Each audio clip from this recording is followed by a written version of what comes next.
नमस्कार, मैं हूं श्वेता सिंह और आप देख रहे हैं आज तक। हम दिल्ली के मुंडका में इस समय मौजूद हैं, जहां हमारे पीछे आपको वो 3 मंजिला बिल्डिंग के अवशेष ही केवल दिखेंगे, क्योंकि बीती रात जो आग यहां पर लगी थी, जो आग की लपटें यहां पर ऊंची ऊंची उठी थी, उसने न जाने कितनी जिंदगियों को लीन ली। अभी भी यहां पर सूनी आंखों को लिए लोग अपने घर वालों को ढूंढने के लिए पहुंच रहे हैं। इस दफ्तर में जो लोग काम करते थे वो अपनी त्रासदी की पूरी कहानी बयां कर रहे हैं।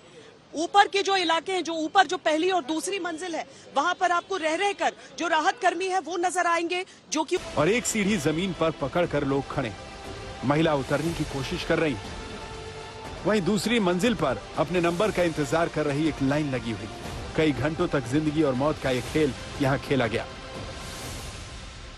अगर आप ध्यान से देखें तो वहां पर प्रवेश के लिए केवल वो एक दरवाजा आपको दिखेगा जहां से सीढ़ियां होकर ऊपर की ओर जाती थी। वही प्रवेश था, वही बाहर आने का रास्ता भी था, यानी एंट्री और एग्जिट एक ही जगह से। अब इसके अलग अलग फ्लोर्स को अगर आप देखें तो वहां तक पहुंचने के लिए, चूंकि फायर ब्रिगेड की गाड़ियां उस समय पहुंची नहीं थी, कैसे पहुंचा जाए वहां तक? ये शीशे के दीवार थे, शीशे की इन दीवारों के टूटने से ही वो बाहर आ पाए। वो टूट टूट कर उनमें से लोग, जब यहां पर एक क्रेन लगाया गया, उससे एक रस्सी बांधी गई। कई लोग थे जो कूदे उस क्रेन के ऊपर ताकि जान बच पाए। जो लोग दूसरी ओर कूदे, यानी इस इमारत की तरफ, इस गली की ओर, देखिए जिस तरह का कंक्रीट ढांचा है, उस पर गिरने से भी बहुत ज्यादा यहां पर क्षति पहुंची है। अब एक और तस्वीर देखिए।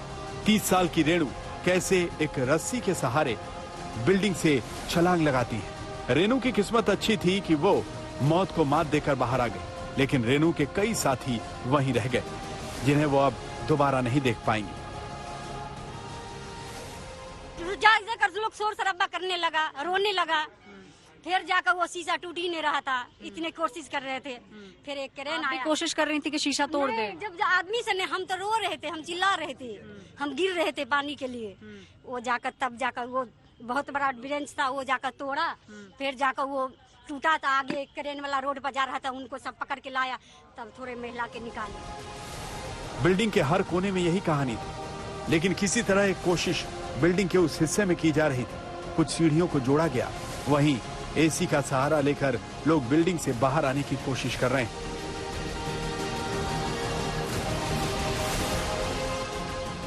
आग का गोला बनी इमारत के बीच इन टूटे हुए शीशों से झांकती ये जिंदगियां उम्मीद की एक आस में थी। चारों तरफ लोग खुद कोशिश कर एक दूसरे की मदद में लगे हुए थे। लास्ट में मैं और 2 लड़कियां रह गई, तो मेरे को भी लग रहा था कि मैं भी उतरूं, तो मैं रस्से पे गया। एक बार तो देख के डर के वापस चले गए, फिर दूसरी बार तो मैंने रस्सा पकड़ के कूद ही गया। फोन पर फोन किए गए, लेकिन फायर ब्रिगेड की टीम वक्त पर नहीं पहुंची, जिससे हालात और बिगड़ गए।